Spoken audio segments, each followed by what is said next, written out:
आज से 2 दिवसीय उत्तराखंड दौरे पर केंद्रीय मंत्री जेपी नड्डा पिथौरागढ़ के वाइब्रेंट विलेज का करेंगे दौरा। महेंद्र भट्ट भी होंगे साथ।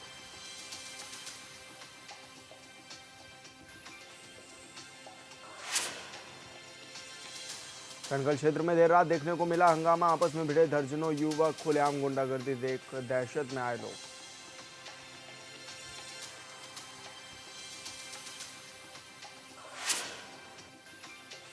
चतुर्थ केदार भगवान श्री रुद्रनाथ के कपाट खुले।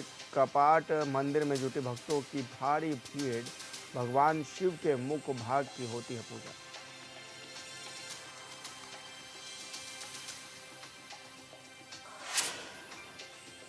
नमस्कार, हॉर्नबिल टीवी देख रहे हैं आप। मैं हूं आपके साथ विशाल कर। खबरों की शुरुआत करेंगे आज से उत्तराखंड के 2 दिवसीय दौरे पर केंद्रीय मंत्री जेपी नड्डा पिथौरागढ़ के वाइब्रेंट विलेज का दौरा करेंगे। जेपी नड्डा तो बड़ी खबर आप तक पहुंचा रहे हैं। राज्य के लिहाज से केंद्रीय मंत्री का दौरा काफी अहम माना जा रहा है।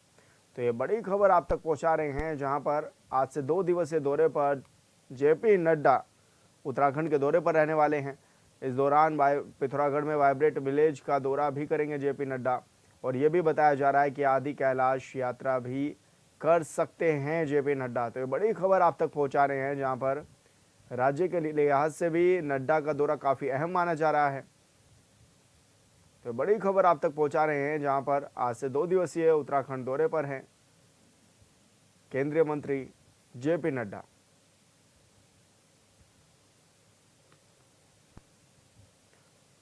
और संवाददाता समृद्ध मिश्रा हमारे साथ फोन लाइन पर जुड़े हुए हैं। समृद्ध, क्या कुछ ये दौरा रहने वाला है और 2 दिन का ये दौरा बताया जा रहा है, कितना अहम माना भी जा रहा है ये दौरा? जी विशाल, बिल्कुल देखिए, जो बीजेपी के राष्ट्रीय अध्यक्ष हैं जेपी नड्डा, वो 2 दिन के 2 दिवसीय दौरे पर आज हैं उत्तराखंड के। और उत्तराखंड के लिहाज से देखा जाए तो देखिए, जो सीमावर्ती इलाके हैं, खासतौर पर सीमांत इलाके हैं, उनके लिए बहुत महत्वपूर्ण ये दौरा माना जा रहा था, क्योंकि देखिए स्वास्थ्य मंत्री भी हैं वो जेपी नड्डा, अध्यक्ष होने के अलावा। तो जो वहाँ स्वास्थ्य सुविधाएं हैं उनका भी निरीक्षण वो करेंगे। साथ ही गुंजी जो गांव है, क्योंकि वाइब्रेंट विलेज का एक जो खिताब है वो दिया गया है केंद्र की ओर से गुंजी को। वाइब्रेंट विलेज का मतलब देखिए ये होता है कि जो भी गांव है वहाँ सारी सुविधा, जल सुविधा जो है वो अच्छे से मुहैया हो रही है या नहीं हो रही है। तो जो भी सुविधाएं और जो भी नीतियां केंद्र की होती हैं वो किस तरीके से लागू हो रही हैं, इनका भी निरीक्षण देखिए करेंगे। इसी के अलावा महिला फेडरेशन की ओर से देखिए जो होम स्टे चलाए जा रहे हैं गुंजी के अंदर, उनका भी निरीक्षण कर वहाँ भी उनका एक जायजा लेंगे। और साथ ही जो प्राथमिक चिकित्सालय है गुंजी का, उसका भी निरीक्षण कर वहाँ सुविधाएं देखेंगे कि आखिरकार किस तरीके से वहाँ सुविधाएं पहुंच रही है। देखिए बिल्कुल कोने का इलाका माना जाता है गुंजी, उसके बाद बिल्कुल बॉर्डर लग जाता है। तो सीमांत इलाके जितने भी प्रदेश के अंदर है, वहाँ किस तरीके से आखिरकार जन सुविधा लोगों तक पहुंच रही है, इसका निरीक्षण आज जेपी नड्डा करेंगे।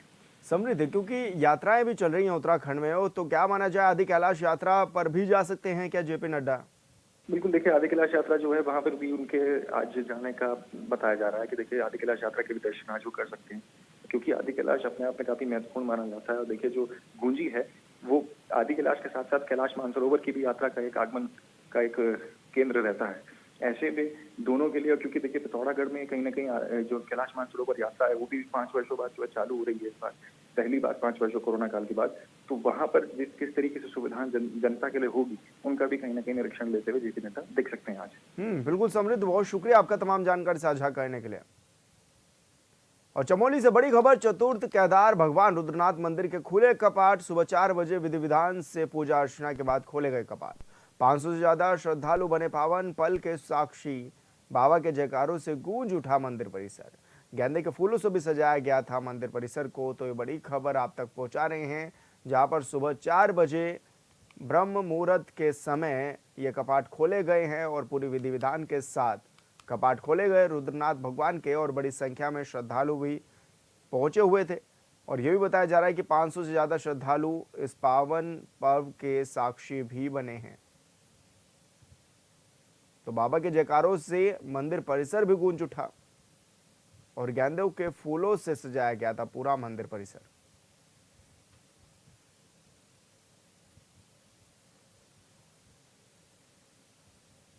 और संवाददाता संजय कुमार हमारे साथ फोन लाइन पर जुड़ गए हैं। संजय, जिस तरह से अब कपाट खुल गए हैं रुद्रनाथ के, तो क्या माना जाए किस तरह से अब संख्या भी बढ़ती हुई नजर आ रही है श्रद्धालुओं की?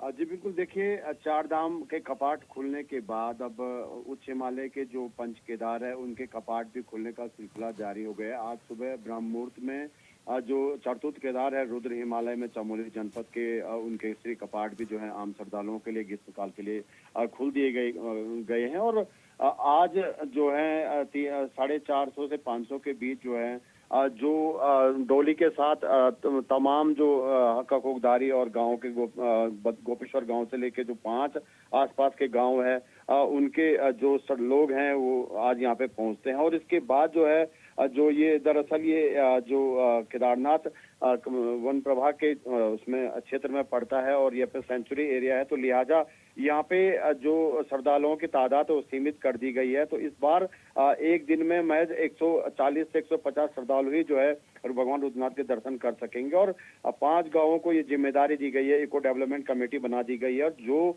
यहाँ पे साफ सफाई से लेकर के तमाम जो घोड़ा खच्चर और गाइड पोर्टर्स और टेंट आदि की जो जिम्मेदारी संभालेंगे। और तीर्थ यात्रियों को ऑनलाइन रजिस्ट्रेशन कराना अनिवार्य होगा। केदारनाथ जो सेंचुरी है उसकी वेबसाइट पे ये रजिस्ट्रेशन किए जाएंगे और उसके बाद ही जो है भगवान रुद्रनाथ के दर्शनों के लिए जो है यात्री यहाँ पे जा सकता है। और आज से श्रद्धालुओं के लिए दर्शन यहाँ पे शुरू हो चले हैं। सुबह जो है जो मुख्य पुजारी हैं सुनील तिवारी, उन्होंने अभिषेक पूजन करने के बाद जो है आज से जो श्रद्धालु हैं चार धाम की यात्रा के साथ साथ चमोली जनपद मुख्यालय से जो लगभग 20 किलोमीटर दूर जो है रुद्र हिमालय में ये भगवान रुद्रनाथ जी का मंदिर है। और आपको बता दूं कि यहाँ पे एकानंद स्वरूप में भगवान शिव के मुख भाग के दर्शन होते हैं। और एकानंद स्वरूप में केवल देश में एकमात्र यही रुद्र हिमालय है जहाँ पे भगवान शिव के मुख पृष्ठ के दर्शन किए जाते हैं। तो अब रुद्रनाथ धाम के कपाट खुल चुके हैं और लगातार जो है श्रद्धालु जो है यहाँ पे पहुंच रहे हैं।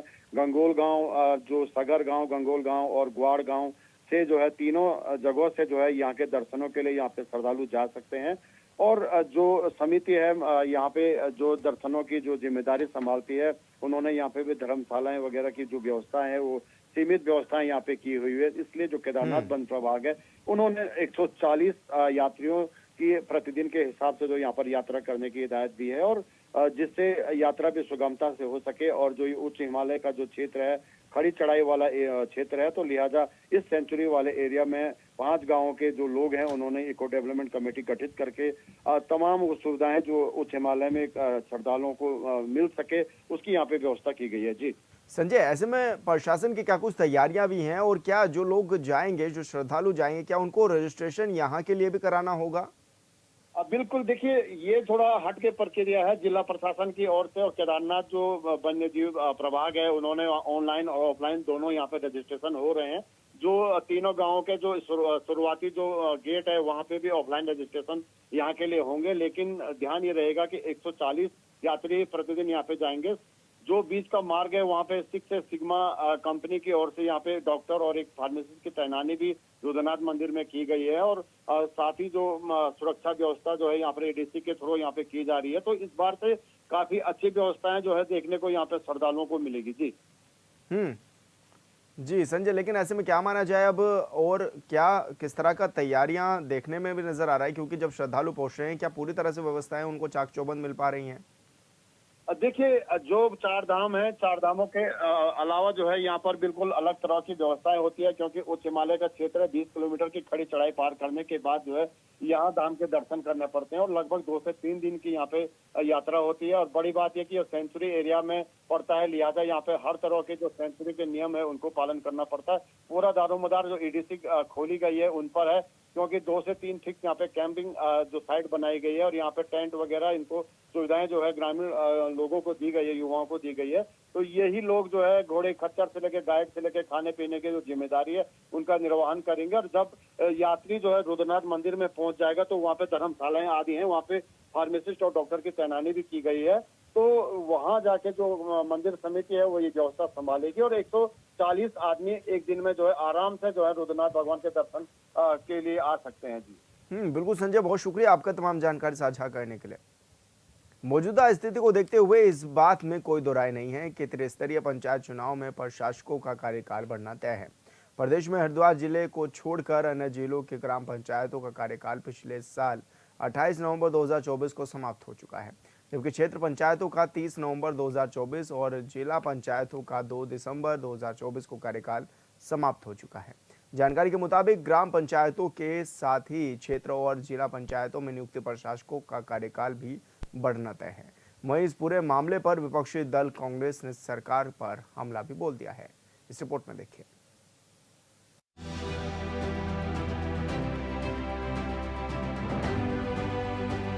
प्रदेश में होने वाले पंचायत चुनाव पर एक बार फिर संकट के बादल मंडराते हुए दिखाई दे रहे हैं।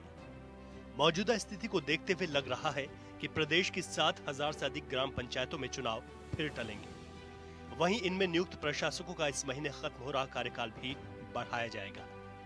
जानकारी के मुताबिक ग्राम पंचायतों के साथ ही क्षेत्र और जिला पंचायतों में नियुक्त प्रशासकों का कार्यकाल बढ़ना तय है।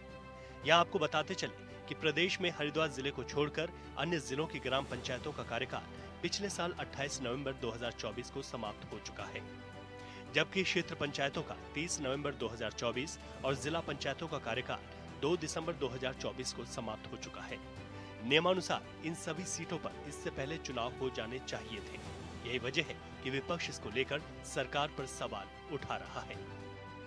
देखिए, जब नगर निकाय के चुनाव थे तब भी हाई कोर्ट ने सरकार को फटकार लगाई थी कि आप चुनाव क्यों नहीं करा रहे, क्योंकि 2 साल का समय उन्होंने नगर निकाय में निकाल दिया। जनहित के जो मुद्दे थे वो सब धरातल पे नहीं उतर पाए। आज जब पंचायत के चुनाव हैं, जब समय इनका पूरा हो गया था तो उन्होंने चुनाव नहीं कराए, प्रशासक उन्होंने बैठा दिए। अब प्रशासकों का कार्यकाल और आगे बढ़ाना चाह रहे हैं ये लोग, लेकिन हाई कोर्ट ने इनको फटकार लगाई है तो निश्चित तौर से उसका कोई फर्क देखने को मिलेगा। और जो चुनाव राज्य के अंदर पंचायत के होंगे, कांग्रेस पूरी मुस्तैदी के साथ तैयार है। हमारे कार्यकर्ता, हमारे पदाधिकारी, जो हमारे जिलाध्यक्ष हैं, जो हमारे पर्यवेक्षक हैं, सब फील्ड में जा रहे हैं और लोगों से विचार विमर्श कर रहे हैं और एक पूरी मजबूती के साथ, पूरी प्लानिंग के साथ हम लोग फील्ड में जा रहे हैं। और जिस दिन चुनाव की घोषणा होगी हम मैदान में उतरेंगे और पंचायतों में इस बार कांग्रेस का परचम लहराएगा और भारतीय जनता पार्टी का पंचायतों में सूफड़ा साफ होना इस बार निश्चित है। प्रदेश में 6 महीने या फिर नई ग्राम पंचायत के गठन तक के लिए प्रशासक नियुक्त किए गए थे। ग्राम और क्षेत्र पंचायतों में 6 महीने के लिए नियुक्त प्रशासकों का कार्यकाल इसी महीने खत्म हो रहा है। हालांकि इस बीच उत्तराखंड में पंचायत चुनाव को लेकर सुगबुगाहट तेज हुई है। अब 25 जुलाई 2019 से पहले तीसरे बच्चे वाले भी पंचायत चुनाव लड़ सकेंगे। राजभवन ने पंचायती राज एक्ट में संशोधन को मंजूरी दी है। वहीं इस मुद्दे पर अब राजनीति भी शुरू हो गई। विपक्ष लगातार सरकार पर हार का डर सताने का आरोप लगा रहा है। विपक्ष के आरोपों को लेकर बीजेपी प्रदेश प्रवक्ता कमलेश रमन का कहना है, विपक्ष को हार का डर सता रहा है, जबकि बीजेपी जल्द ही चुनाव कराएगी और जीतेगी भी। मुझे लगता है जो विपक्ष कह रहा है, हार रहा है, बार बार आईना दिखाने का काम जनता उनको बार बार कर रही है, तो हार का डर तो उनके अंदर है। भाजपा के अंदर हार का डर नहीं है। भाजपा चुनाव कराएगी और चुनाव होंगे और हमारे जीतेंगे। आप देखेंगे कि पंचायत के जब चुनाव होंगे तो हमारे प्रत्याशी अधिकतर सभी जगह से जीत करके आएंगे। कांग्रेस को अपना काम करना चाहिए। कांग्रेस को केवल नकारात्मकता फैला करके क्या लोगों को भ्रमित करने का काम करे, तो मुझे लगता है कि कांग्रेस विपक्ष क्या कहता है ये विपक्ष ही जाने, लेकिन सरकार ये चुनाव करवाएगी और बहुत जल्द चुनाव होंगे, ये सब आप देखेंगे। गौरतलब है कि उत्तराखंड हाईकोर्ट ने जिला पंचायतों में निवर्तमान अध्यक्षों को प्रशासक नियुक्त करने के बाद ग्राम पंचायतों में भी निवर्तमान ग्राम पंचायतों के ग्राम प्रधानों को ही प्रशासक नियुक्त करने और चुनाव नहीं कराने के खिलाफ दायर कई याचिकाओं और जनहित याचिकाओं पर सुनवाई की है, जिसके तहत हाईकोर्ट ने राज्य सरकार को पंचायत चुनाव पर अपनी स्थिति स्पष्ट करने के निर्देश दिए हैं। हाल की परिस्थितियों को देखते हुए इतना तो साफ है कि पंचायत चुनाव पर भी संकट के बादल मंडराते नजर आ रहे हैं।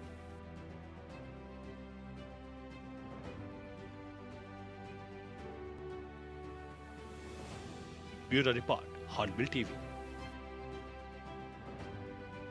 कनकल क्षेत्र में देर रात को हंगामा देखने को मिला है। यहां दर्जनों युवक आपस में भिड़ते हुए नजर आए।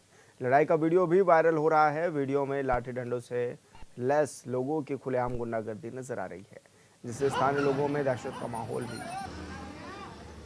पैदा हो गया है।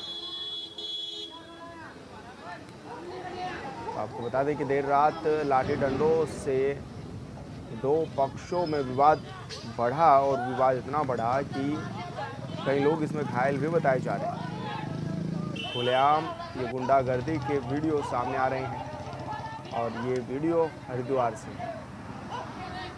धर्मनगरी हरिद्वार के ये वीडियो हैं जहां पर खुलेआम गुंडागर्दी की जा रही है और दो पक्षों में जमकर विवाद हुआ। लाठी डंडों से एक दूसरे पर पिटाई की गई है।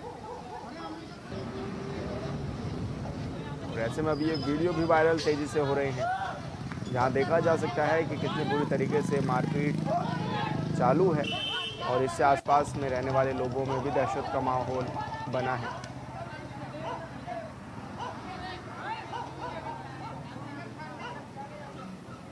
तो दो पक्ष के लोग थे जो कि आपस में भिड़ते हुए नजर आए।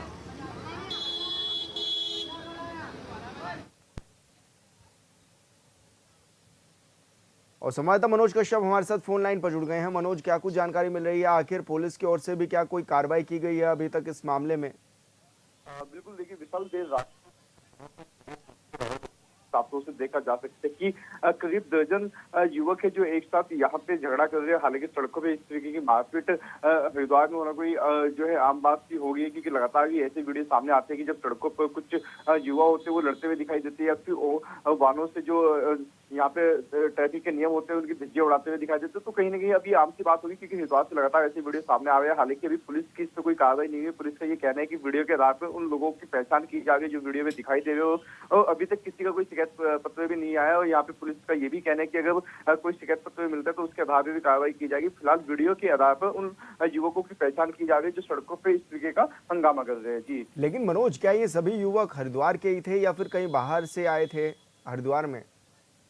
बिल्कुल, देखिए जो वहाँ पे स्थानीय लोग थे उनके द्वारा जो जानकारी दे पाई है, तो यहाँ पे जानकारी में पता चला कि सभी युवक जो है कनखल निवासी थे, यानी कि हरिद्वार के कनखल क्षेत्र के रहने वाले थे। जो शराब की दुकान के पास है पूरा झगड़ा है। हालांकि कुछ युवक उसमें नशे में भी थे और नशे में होने के चलते झगड़ा भी हुआ था। फिलहाल पुलिस वीडियो के आधार पर इनकी पहचान करने का प्रयास कर रही है। लगातार ही आसपास जो सीसीटीवी कैमरे थे उनको भी खंगाल रही है कि ये युवक कहाँ से आए थे। उसके बाद जब ये युवक मिल जाएंगे इनसे पूछताछ भी की जाएगी कि किस वजह का ये झगड़ा था, किस बात को लेकर झगड़ा किया गया था। जी, लेकिन मनोज, बड़ी बात तो यह है कि हरिद्वार में खुलेआम गुंडागर्दी चल रही है। ऐसे में क्या हरिद्वार पुलिस सोई हुई है जो इस पर ध्यान नहीं दिया जा रहा?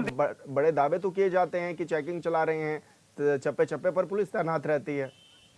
बिल्कुल, देखिए विशाल, लगातार हरिद्वार पुलिस जो है अपने आप को अलर्ट मोड पे दिखाने का प्रयास कर रही है। यहाँ पे अभी बीते दिनों आपने देखा होगा कि लखसर थाना क्षेत्र का एक निवासी था जो बठिंडा से पकड़ा गया था और यहाँ पे वो जासूसी करता था पाकिस्तान के लिए। तो लगातार पुलिस ऐसे चेकिंग अभियान भी चलाती, सड़कों पे चेकिंग अभियान भी चलाती है। और यहाँ पे फिलहाल चारधाम यात्रा भी चली, तो ऐसे में बाहरी राज्य से भी तमाम जो यात्री है वो हरिद्वार पहुंचे। लेकिन ऐसे में अभी बीते कुछ दिन पहले रणपुर मोड़ पे भी एक फायरिंग का मामला सामने आया था। उसके बाद अलग क्षेत्र से यानी कि ज्वालापुर क्षेत्र से भी एक फायरिंग का मामला सामने आया था जो सड़क पे की गई थी। लगातार ये ऐसे विवाद सड़कों पे हो रहे, लेकिन अभी तक पुलिस का कोई ठोस कदम इसकी तरफ नहीं उठा। देखने वाली बात ये होगी कि ऐसे लोगों के ऊपर पुलिस कब तक बड़ी कार्रवाई करती है। जी बिल्कुल मनोज, बहुत शुक्रिया आपका तमाम जानकारी साझा करने के लिए।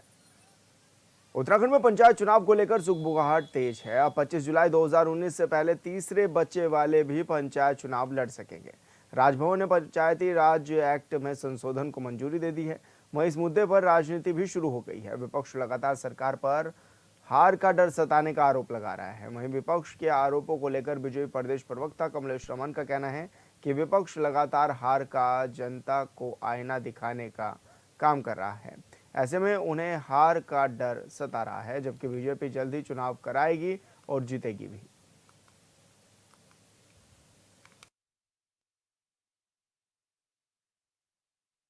मुझे लगता है जो विपक्ष कह रहा है, हार रहा है, बार बार आईना दिखाने का काम जनता उनको बार बार कर रही है, तो हार का डर तो उनके अंदर है। भाजपा के अंदर हार का डर नहीं है। भाजपा चुनाव कराएगी और चुनाव होंगे और हमारे जीतेंगे। आप देखेंगे कि पंचायत के जब चुनाव होंगे तो हमारे प्रत्याशी अधिकतर सभी जगह से जीत करके आएंगे। कांग्रेस को अपना काम करना चाहिए। कांग्रेस को केवल नकारात्मकता फैला करके क्या लोगों को भ्रमित करने का काम करे, तो मुझे लगता है कि कांग्रेस विपक्ष क्या कहता है ये विपक्ष ही जाने, लेकिन सरकार ये चुनाव करवाएगी और बहुत जल्द चुनाव होंगे, ये सब आप देखेंगे। उत्तराखंड में चारधाम यात्रा सुचारू रूप से चल रही है। चारधाम यात्रा में भारी संख्या में तीर्थयात्री भी पहुंच रहे हैं। केदारनाथ विधायक ने कहा है कि चारधाम यात्रा में व्यवस्थाओं में कोई कमी नहीं है। अच्छी चल रही है और श्रद्धालुओं की संख्या आप सुन ही रहे होंगे, आप ही लोगों के माध्यम से डेली मीडिया में भी आ रहा है। और हमारे जो केदारनाथ की यात्रा है पिछले कुछ दिन में थोड़ा अव्यवस्थित रही घोड़े खच्चर बीमार होने की वजह से, लेकिन पिछले 3-4 दिनों से बहुत व्यवस्थित तरीके से यात्रा चल रही है। घोड़े खच्चर सुचारू रूप से वहाँ पर चल रहे हैं और बहुत अच्छी संख्या में यात्री केदारनाथ पहुंच रहे हैं। और बहुत मतलब जो व्यवस्थाएं हैं उसके लिए मैं माननीय मुख्यमंत्री जी का बहुत आभार व्यक्त करना चाहूँगी कि लगातार उनका सानिध्य हम सबको मिलता रहा, यात्रा की व्यवस्थाओं के लिए मिलता रहा। और आज यात्रा की जो व्यवस्था है उसको देख करके हमारे तमाम जो श्रद्धालु केदारनाथ में आने वाले हैं वो बहुत ही प्रसन्नता के साथ यात्रा कर रहे हैं और अपना सुगम और सरल जो यात्रा माननीय मुख्यमंत्री जी ने और सभी लोगों ने मिलकर बनाई है उसका आनंद लेके और भगवान भोलेनाथ का आशीर्वाद लेके लोग जा रहे हैं। उत्तराखंड हाईकोर्ट ने जिला पंचायतों में निवर्तमान अध्यक्षों को प्रशासक नियुक्त करने के बाद ग्राम पंचायतों में भी निवर्तमान ग्राम पंचायतों के ग्राम प्रधानों को ही प्रशासक नियुक्त करने और चुनाव लड़ने नहीं कराने के खिलाफ दायर कई याचिकाओं पर जनहित सुनवाई की है, जिसके तहत हाईकोर्ट ने 20 मई तक राज्य सरकार को पंचायत चुनाव पर अपनी स्थिति स्पष्ट करने के भी निर्देश दिए हैं। वहीं इस पूरे मामले पर विपक्षी दल कांग्रेस ने सरकार पर हमला बोला है। कांग्रेस प्रदेश महामंत्री नवीन जोशी ने कहा है कि पूर्व में नगर निकाय चुनाव तय समय पर नहीं कराने को लेकर भी हाईकोर्ट द्वारा राज्य सरकार से जवाब तलब किया गया था, जिसके बाद आखिरकार सरकार को चुनाव कराने पड़े थे।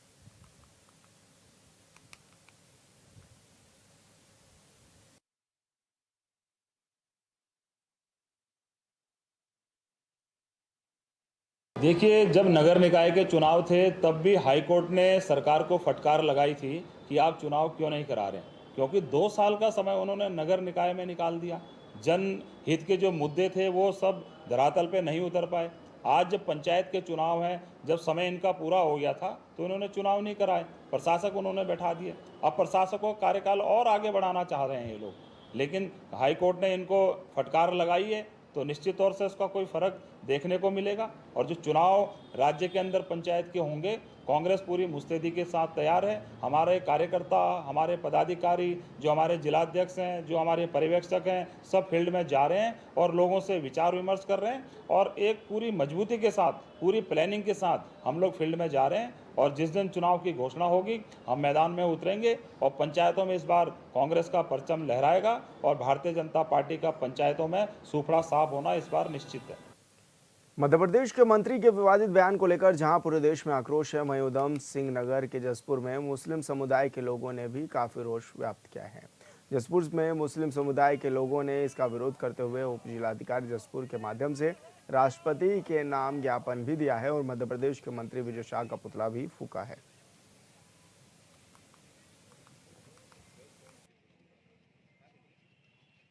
हम बीजेपी के एक मंत्री विजय शाह और डिप्टी सीएम जो जगदीश देवड़ा जी हैं, उन्होंने हमारी सेना और उसके सैनिकों का, कर्नल लेवल के सैनिकों का अपमान किया है।